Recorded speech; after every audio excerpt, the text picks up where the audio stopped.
이제 8월이 되었습니다. 무더운 여름이고 여름의 이제 절정이다라고 얘기할 수 있는 시기입니다. 이제 이러할 때 이제 코로나 상황이 점점 심해지다 보니까 마음속에 이제 부담감과 또 어려움들이 있는 줄 압니다.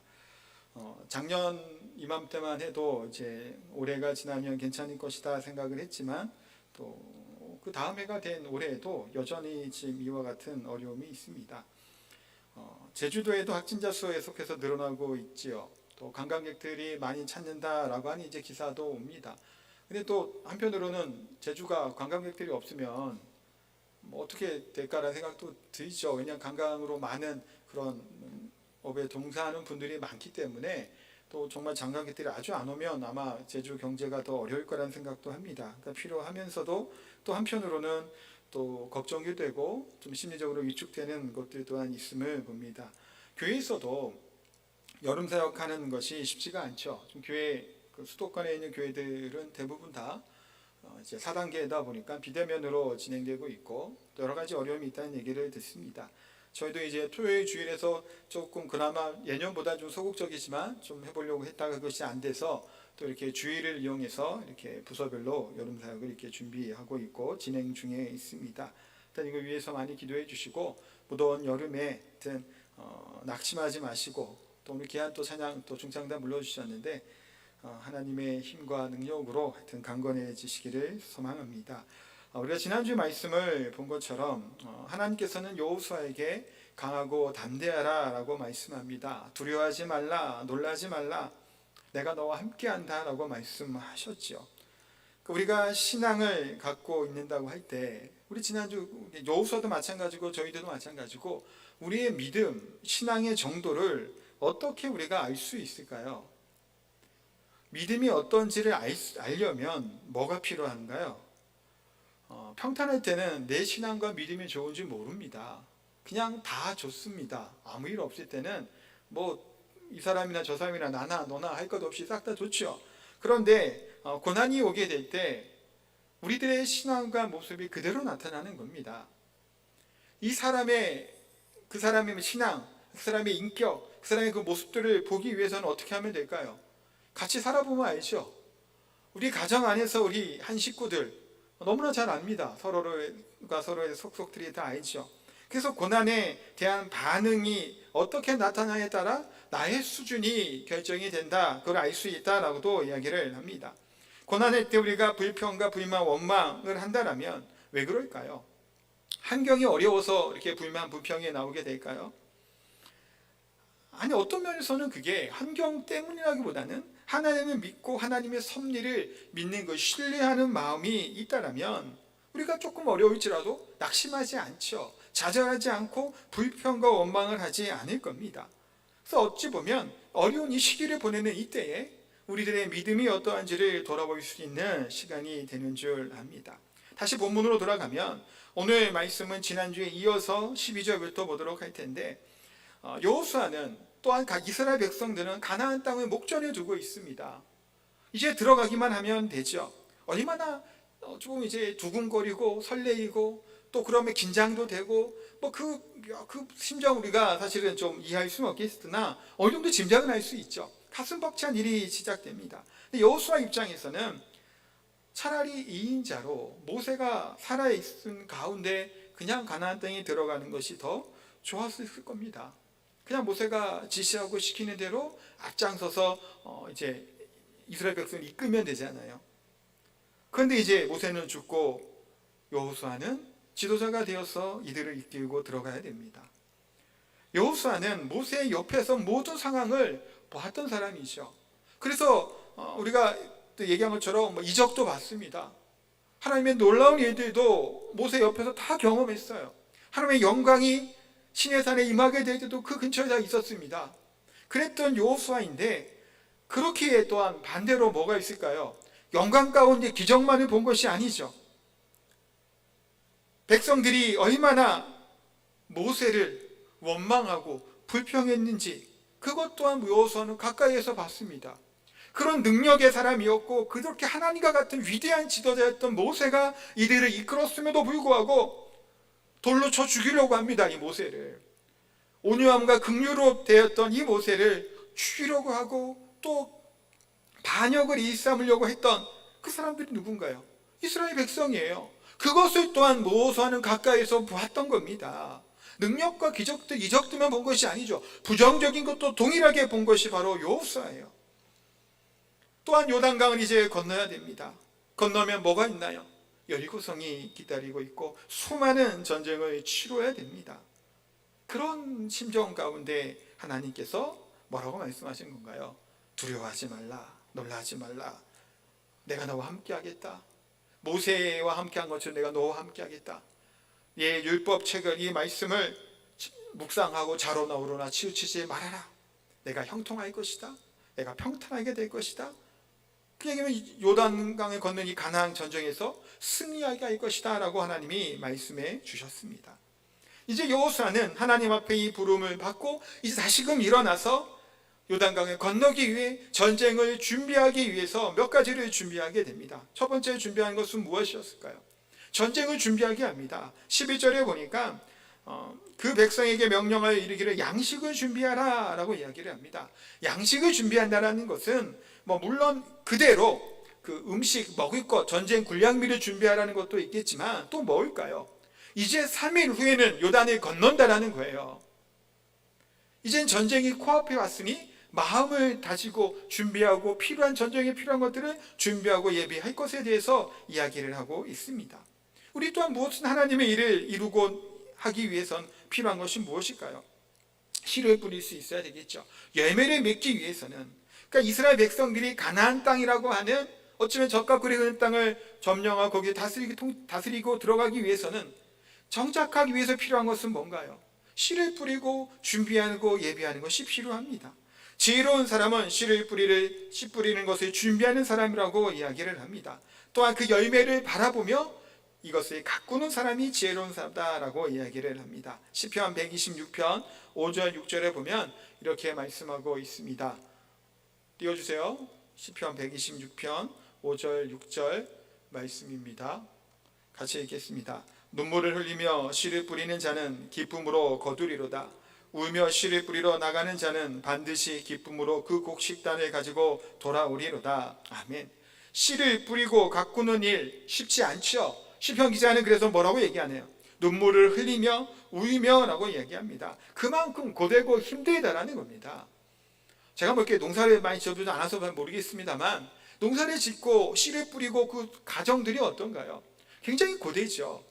저희 삼촌도 이제 가수원도 하고 이제 하셔갖고 어릴 시절 이렇게 많이 받아보면 하루 종일 일을 하시더라고요. 쉴 틈이 없어, 쉴 틈이. 이 일하고 저 일하고 농사하시는 분들 보면 그냥 뼈마대가 죄송합니다 삭을 것 같아요, 사실. 그렇게 고되고 일을 합니다.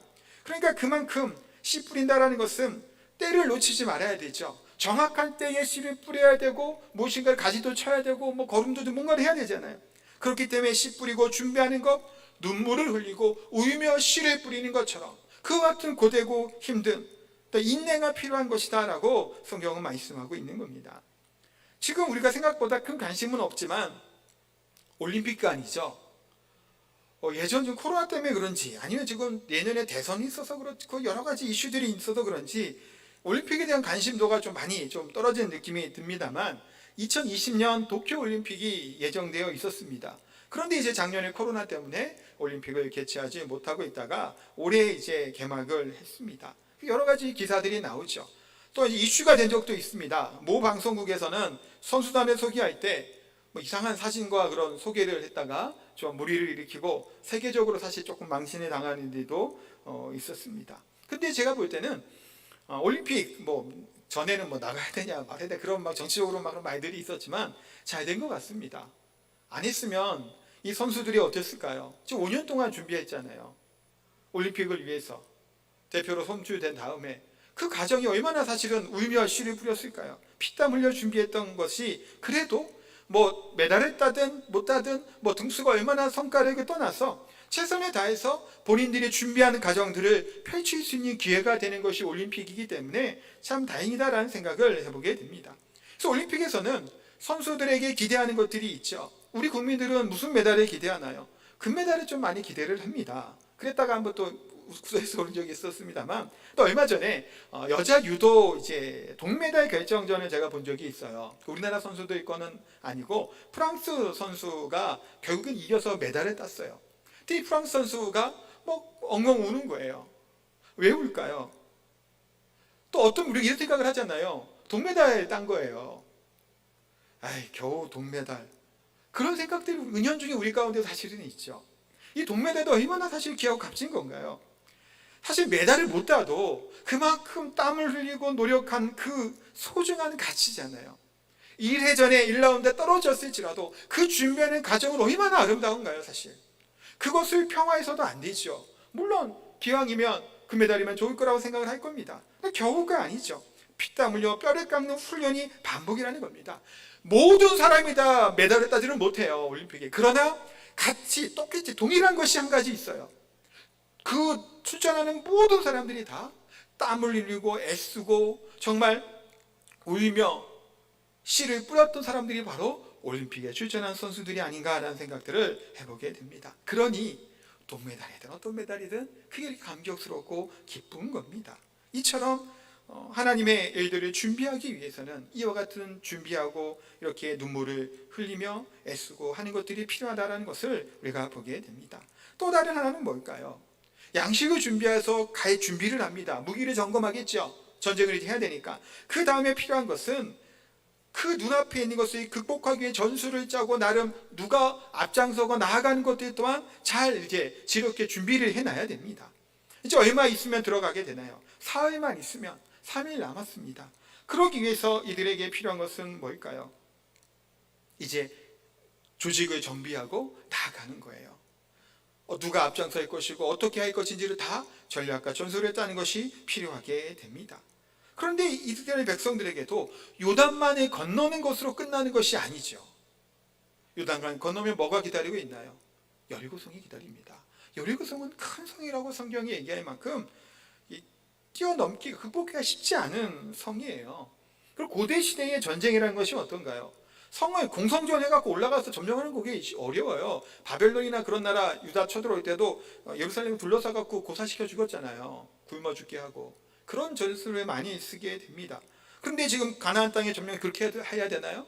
그렇게 오랜 시간 동안 몇 년을 버틸 수 있는 식량이 있나요? 뭐가 있나요? 이스라엘 백성? 아니죠. 무너뜨려야 되는 거예요. 그런 어려움이 있습니다. 우리의 인생의 길에서도 장애물이 얼마나 많은지 모릅니다. 고난의 연속이 있다기가 많죠. 한번 잘해보자라고 마음을 먹고 다짐을 하던 사람들 중에서도 행복한 인생을 기대하며 새로운 일을 준비하는데 이 경제적인 어려움을 극복하기 위해서 이 일을 한번 제대로 해보자. 예전의 일들을 다 정리하고 여기에 전념하는 분들이 있습니다. 주변에 그런 분이 있었어요. 그런데 안 하니만 못한 일을 겪는 것을 봅니다. 그러니까 어떤 생각을 하나요? 자책을 합니다. 괜히 이 일을 해서 더 어려워졌다. 좌절하기도 합니다. 정말 이게 일이 좀 풀렸으면 좋겠다는 마음이 드는데 그렇지 못한 경우들이 많죠. 아마도 이 코로나가 터지면서 뭔가를 자영업을 하고 준비하려고 했던 분들도 있다고 들었어요. 빚을 내갖고 돈을 내서 가게를 임대했는데 코로나 터져서 집합금지가 됩니다. 모이지가 않는 거예요. 그럼 어떻게 해야 되나요? 그래요. 제 아는 목사님도 교회를 개척을 했습니다. 서울에. 근데 코로나가 터졌어요. 전도하기도 힘듭니다. 사실은. 실제로 그런 일들이 참 많잖아요. 무엇인가에서 새로운 돌파구를 갖고자 정말 결심하고 다짐하고 준비하여 나갈 때 인생의 걸림돌이 어려움들이 있는 경우들이 참 많습니다. 그래서 어떻게 해야 될까요? 극복해야 되겠죠. 어떻게 극복해야 될까?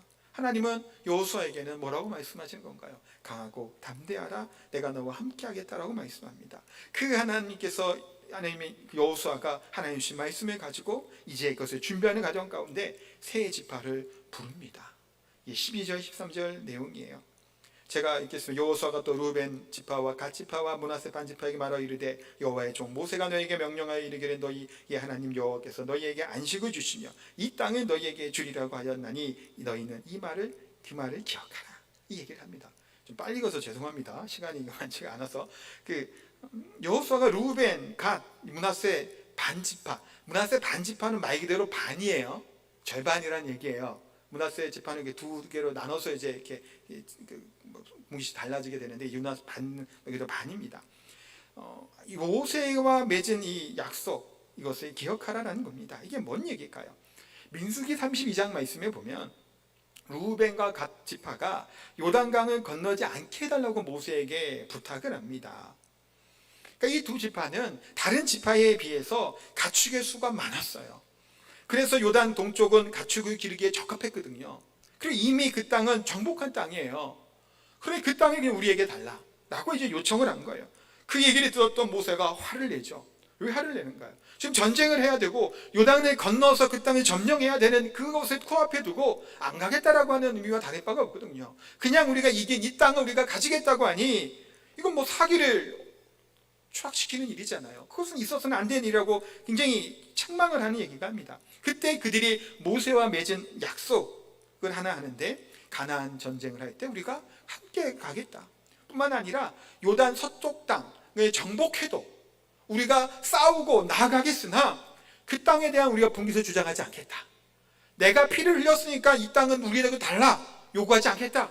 그냥 싸움만 하겠다. 그러니까 이 요단 동편 땅을 우리에게 주시기를 원한다라고 이제 얘기한 거예요. 근데 모세가 이것을 듣고 수락해 줍니다. 그러니까 지금 오늘 본문은 그 이후예요. 모세가 죽은 이후에 여호수아가 이제 지도자가 된 다음에 이들에게 얘기한 것이 무엇인가요? 그때 너희들이 했던 그 약속, 그것을 기억하라. 그래서 14절에 너희의 처자와 가축은 모세가 너희에게 준 요단 이쪽 땅, 동쪽 얘기하는 겁니다. 머무리려니와 너희 모든 용사들은 무장하고 너희의 형제보다 앞서 건너가서 그들을 돕되. 뭐 하라는 건가요? 형제보다 앞서 건너가라. 앞장서라는 겁니다. 약속한 것처럼 아내와 자식들, 가축들은 요단 동편에 있던 그곳에 그냥 머물러 두고 용사들, 전쟁할 수 있는 사람들만 뽑아서 그들이 함께 나아가라는 거예요. 지금 이들에게 요구하는 것은 뭔가요? 선봉장이에요. 선봉을 선다라는 것은 뭔가요? 아마 고대 시대에 선봉을 선다는 건 우리 사극 같은 데 많이 보셨죠? 전쟁 딱 하면 전하 아니면 장군, 저에게 선봉장을 맡겨주시옵소서. 적의 수급을 제가 베겠나이다. 뭐 이러잖아요. 그러면 공을 세우기 위해서 선봉에 쓰죠. 근데 반대로 보세요. 선봉 맡은 부대의 그 병사들의 입장에서도 그렇게 선봉에 서고 싶을까요? 더 많이 죽어요. 선봉에 있다라는 것은. 군대에도 전방에 가면 만장일 전쟁이 일어나면 전방에 있는 병사들은 어떻게 될까요? 다 죽어요. 네, 정말 다 죽어요. 우리가 저도 이제 전방에 있었으니까 저쪽에 있을 때 나름 전술 그거는 버티는 거예요. 뒤에 후방의 준비가 할 동안 버텨내는 거, 그게 전술적으로 나오거든요. 다 죽는 거예요. 버텨내는 겁니다. 그리고 다 죽으면 죽을 만큼 버텨내면 그 후방에서 이제 준비해 갖고 전쟁을 하거든요. 선봉에 쓴다라는 것은 공을 얻을 수 있는 기회이기도 하지만 한편으로는 수많은 사상자들이 나고 죽을 수 있는 거예요. 근데 지금 여호수아는 이들에게 뭐 얘기하는? 앞장서 나아가라는 거예요. 또한 이들은 어떤 지파들이었냐면 그 가장 용맹한 지파로 꼽히는 것이 루벤과 갓과 므낫세 지파예요. 자, 아까 제가 32장에 보니까 가축이 심이 많았다고 얘기를 드렸잖아요. 어떻게 가축이 많았을까요? 똑같이 농사짓고, 농사가 똑같이 가축하고 인구수가 더 많은 것도 아니잖아요. 근데 왜 많아졌을까요? 31장에 보면 미디안과의 전쟁을 합니다. 요단 동편에서. 거기서 이들이 싸워요. 지파별로 다 싸우는데 대승을 하고 그들을 다 멸하고 합니다. 근데 그때 이 전리품이 있죠. 가축들. 그것을 어떻게 했을까요? 공평하게 나눠줬을까요? 그 전공에 따라 나눠줬을까요? 전공에 따라 나눠줍니다.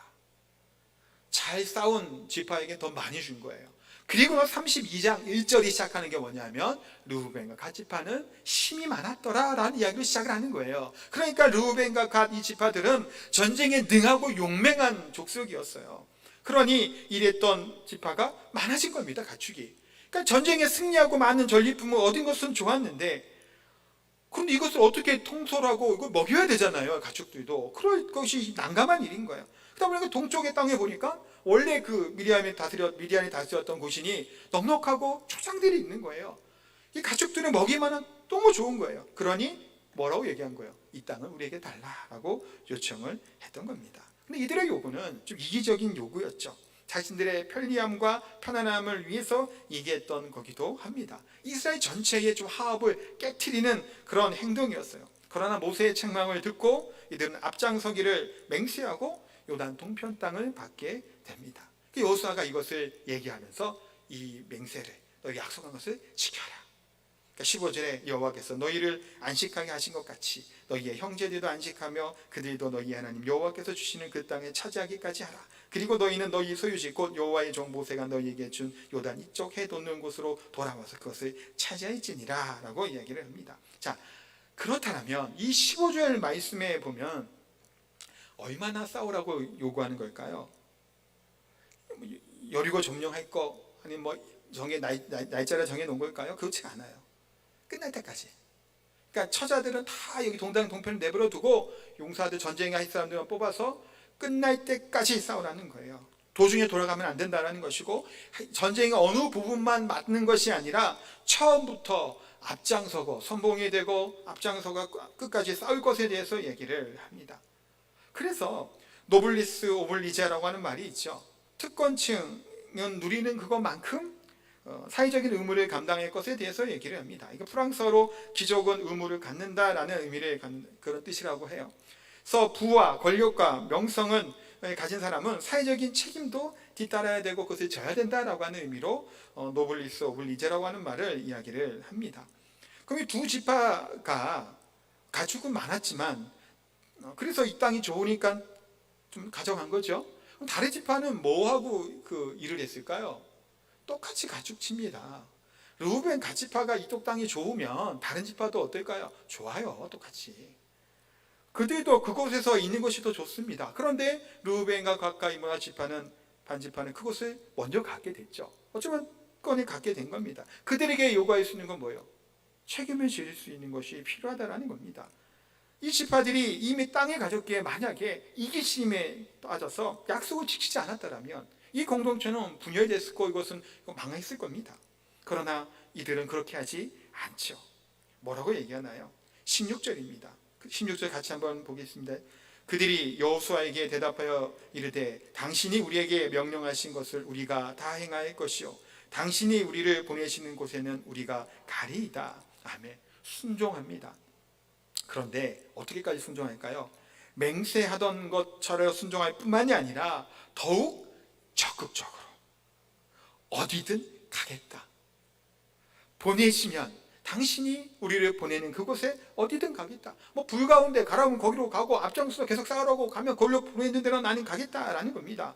모세에게까지도 이렇게까지 순종을 했던가요? 이들이 오히려 더 하는 것 같죠.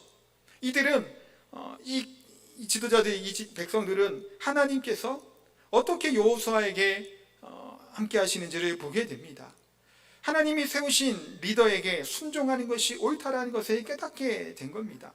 하나님이 여호수아를 세웠음을 믿고 확신할 수 있었죠. 신명기 34장 9절에 보니까 이렇게 말씀합니다. 모세가 눈의 아들 여호수아에게 안수하였으므로 그에게 지혜의 영이 충만하니 이스라엘 자손이 여호와께서 모세에게 명령한 대로 여호와의 말을 순종하였더라. 여호수아와 함께 하신 이 하나님, 그 안에 계시는 하나님을 이 백성들은 보았던 겁니다. 모세가 그냥 안수하고 내 후계자야 라고 얘기한 걸로 그냥 그래 모세가 세웠나 보다 생각했던 것이 아니에요. 그냥 볼 때는 모세가 그 이어서 항상 데리고 다니면서 세워놨죠. 모세 죽기 전에 여호수아에게 그 다음 것을 맡겼습니다. 사람이 맡긴 것처럼 보이죠.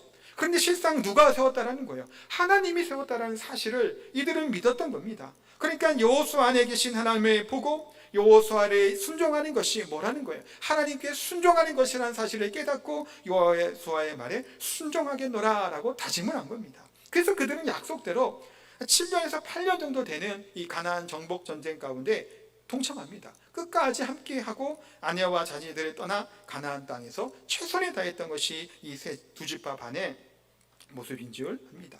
앤드류 머리라고 하는 신학자가 이런 얘기를 합니다. 예수를 믿는 그 순간부터 우리는 하나님의 순종의 학교에 입학한다라는 말을 합니다. 이 뭔 얘기일까요?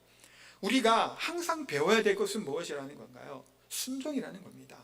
신앙을 갖고 믿음을 갖고 나간 우리는 순종을 배워야 되죠. 순종하게 될 때 하나님의 놀라운 일들이 나타나는 겁니다. 불순종하면 그것은 일어나지 않죠. 우리가 믿음으로 행하게 될 때 이스라엘 백성들의 보험에 알지만 홍해가 갈라지게 되죠. 우리 기적들을 체험하게 된 겁니다. 요단강에 길이 생기는 기적들을 그들이 보게 됩니다. 순종을 배우는 거예요. 하나님 말씀에 순종하는 것이고, 오늘 본문에 있는 것처럼 하나님께서 여호수아에게 주신 이 권위를 인정함으로 여기에 순종하며 이들이 나아갔던 것을 보게 됩니다. 또한 이들이 순종했을 뿐만이 아니라 뭘 했을까요? 지도자를 격려하는 데까지 이르게 됩니다. 굉장히 귀한 말씀인 것 같아요. 오늘 보면 17, 18절 말씀, 이것도 같이 한번 다시 읽겠습니다. 우리는 범사에 모세에게 순종한 것 같이 당신에게 순종하려니와 오직 당신의 하나님 여호와께서 모세와 함께 계시던 것 같이 당신과 함께 계시기를 원하나이다. 누구든지 당신의 명령을 거역하며 당신의 말씀을 순종하지 아니하는 자는 죽임을 당하리니 오직 강하고 담대하소서. 아멘. 17절 내용은 축복의 기도의 내용이에요. 이 본문의 내용을 보면 지도자가 가져야 될 소양이 뭘까요? 뛰어난 실력을 가져야 되겠죠. 또한 뛰어난 영성이 필요합니다. 그러나 반드시 필요한 것이 뭘까요? 그 따르는 사람들의 마음과 중보 기도라는 겁니다. 사도 바울은 항상 본인이 전도하고 선교했던 교회 성도들에게 뭘 요구하나요? 자신을 위해, 나를 위해 기도해 달라고 요청을 합니다. 사도 바울 같은 위대한 하나님의 사람 또한 기도해 달라는 거예요. 목회자를 위해서 기도하는 것, 지도자를 위해서 기도하는 것, 마땅히 해야 될 바이죠. 오늘 본문의 이 여호수아는 어찌 보면 새롭게 신참이죠. 물론 나이가 적지는 않습니다. 여호수아는 가나안 땅 출애굽할 때 함께했던 사람이어서 갈렙과 여호수아는 나이가 연배가 있는 사람이죠. 그러나 새롭게 모세라고 하는 위대한 하나님의 사람이 죽은 이후에 이들을 이끌어야 될 책임 있는 이들에게, 그들을 위해서 이 백성들은 어떻게 하나요? 한마음으로 여호수아를 위해 중보합니다. 축복합니다. 여호수아에게 리더로서 이들을 인정하며 그들을 존중하며 그들에서 복을 빌어주는 겁니다. 리더만 축복하나요? 축복이라는 말이 뭘까요? 복을 빌어준다라고 하는 게 축복이라는 말이에요. 사실 이게 우리가 교회에서 많은 이제 목사님들이나 우리 성도들이 그냥 기도할 때 하나님 축복하여 주시옵소서 참 많이 하죠. 축복하여. 저는 이제 그 말을 가능하면 안 쓰려고 해요. 왜냐하면 축복은 복을 빌어주는 거예요. 하나님이 복을 빌어주는 사람인가요? 아니에요. 하나님 복을 주시는 분이죠. 복은 하나님으로부터 오는 거예요. 그러니까 우리가 하는 것은 뭐예요? 복을 달라고 하는 이 행위가 축복이에요. 예수님은 물론 이제 중보자의 모습으로 오셨기에 그 성자 예수님께서는 하나님께 축복해 달라고 하면서 이제 축복기도 해주시지만, 실제로 우리가 기도할 때나 그럴 때는 축복해 달라는 얘기는 복을 빌어주는 겁니다. 그러니까 제가 여러분들을 축복하죠. 축도도 하고, 뿐만 아니라 여러분들도 서로가 서로를 축복하는 거예요. 축복하는 게 뭐예요? 이 사람에게, 이 목사님에게, 이 장로님에게 하나님의 은혜가 있게 해달라고 편하게 기도하는 것이 축복이죠. 복을 빌어달라고 하는 것이 축복입니다. 그러기에 서로 축복하고 중보하는 것이 필요하다는 것을 분명하게 말씀하고 있습니다. 18절은 강하고 담대하라라고 백성들이 이야기를 합니다. 이 말은 누가 해주신 말인가요? 하나님이 여호수아에게 했던 말씀이에요. 강하고 담대하라. 그런데 지금 백성들이 뭐 하는 거예요? 지금 르우벤과 각 므낫세 지파를 대표한 이 나라들이 18절에 얘기하잖아요. 누구든지 당신의 명령에 거역하며 당신의 말씀에 순종하지 아니하는 자는 죽임을 당하리니. 왜냐하면 하나님의 권위로 세워진 하나님의 사람이기에 거절하는 자는, 거역하는 자는 하나님을 거역하는 자니까 죽어 마땅하다는 겁니다. 그러니까 하나님이 당신 세운 사람이니까 오직 강하고 담대하소서. 이 말을 들은 여호수아의 마음은 어땠을까요? 얼마나 감격스럽고 큰 울림과 힘을 얻었을까요? 하나님 주셨던 이 말씀을 동일하게 이들이 또한 자신에게 하는 거예요. 강하고 담대하소서, 당신이 하나님의 사람이다라는 겁니다. 현실적으로 보면 이들이 이런 유대 관계를 끈끈하게 관계를 하는 것이 쉬운 일이었을까요? 어려운 일이었을까요? 어려웠어요. 모세라고 하는 위대한 사람이 죽은 그 공백은 메꿔야 되잖아요. 백성들도 불안했을 겁니다. 여호수아도 불안한 거예요. 그러나 그런 가운데 이 백성들 또한 여호수아를 격려해 주는 거예요. 힘의 복돋아 주는 거예요. 오히려 여호수아가 됐기에 이들은 더 전심을 다해서 여호수아의 말에 순종하고 복종했을 겁니다. 왜냐하면 지도자를 세워나가게 될 그들의 주도를 위해 기도하고 순종할 때 그 공동체가 든든하게 서기 때문이죠. 그러니까 더욱더 여호수아에게 힘을 줍니다. 두려워하지 말라고, 당신의 말에 순종하고 복종하겠노라고 이야기를 합니다. 이런 과정들을 거친 거예요. 뭐 하기 전에 요단강을 건너고 그 땅을 점령하기 전에 이와 같은 과정들을 준비해 나갑니다. 사랑하는 성도 여러분, 정말 우리에게 필요한 것이 무엇일까요? 격려하고 순종하고 세워나가는 것입니다. 때로는 뭔가 좀 마음 먹고 주의 석을 힘쓰려고 할 때 어떤 사람들은 맥을 끊어놓는 사람들이 있습니다. 기빠지게 한다고 보통 얘기를 하죠. 또 어떤 사람은 묵묵히 자기 일을 하면서 그렇게 말은 잘하지 못하고 논리적으로 얘기하지 못할지라도 그러나 큰 위로와 힘을 주고 다른 사람을 격려하는 사람들 또한 있습니다. 하나님의 백성된 우리들, 우리 공동체도 마찬가지겠죠. 우리가 서로가 서로에게 입을 열 때마다 용기를 주고 격려를 줄 수 있어야 됩니다. 사람을 실족하게 하고 낙심하게 하고 좌절하게 만드는 그런 말과 행동들은 누가 좋아하는 일이고 누가 원하는 바인가요? 마귀와 사탄이 행하는 일들이죠. 그러기에 우리 또한 우리 가정 안에서 또한 자녀들을 또한 남편을 아내를 격려하고 힘쓰고 세우는 건 일을 우리가 해야 될 줄 압니다. 우리 공동체 안에서도 서로 격려하고 하는 일들 또한 우리가 있어야 될 줄 압니다. 미국의 설교가 유명한 설교가 중 하나 분이 척 스윈돌 목사님이라는 분이 이런 간증을 했답니다. 어느 한 성도가 예배를 마치고 참 은혜 받았습니다 라는 얘기를 했을 때 눈물을 흘리며 이런 고백을 했다고 해요. 누군가 내게 그런 이야기를 해준 지 정말 오래됐습니다. 고맙습니다. 정말 고맙습니다.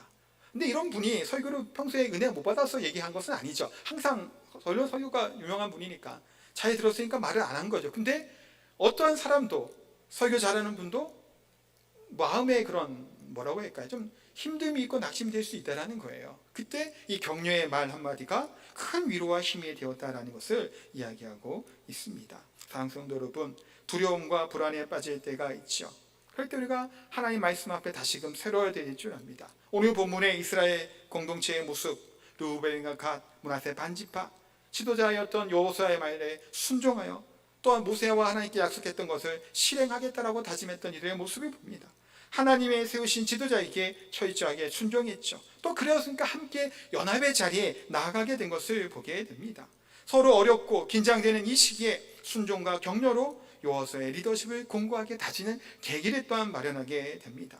이렇게 연합하여 준비하게 되고 철저하게 무장하게 될 때 그 이후에 있게 되는 가나안 정복 전쟁을 정말 훌륭하게 준비하고 마칠 수 있었음을 보게 됩니다. 우리 공동체 안에서도 또 우리 가정이나 우리 교회나 사이는 공동체 안에서도 마찬가지입니다. 서로가 서로의 말을 공감하고 격려하고 순종하고 존중하는 것이 필요합니다. 한옥 목사님이 이런 얘기를 하셨는데 이 문장하고 말씀을 마치겠습니다. 좋은 리더는 좋은 백성들을 만든다. 또한 좋은 백성들이 좋은 리더를 만든다라는 겁니다. 이와 같은 말을 기억하고 하나님이 세우신 이 몸된 교회를 더욱더 하나님 기뻐하시는 대로 세워나가게 되는 저와 성도님 되시기를 예수님의 이름으로 축복하고 기도합니다.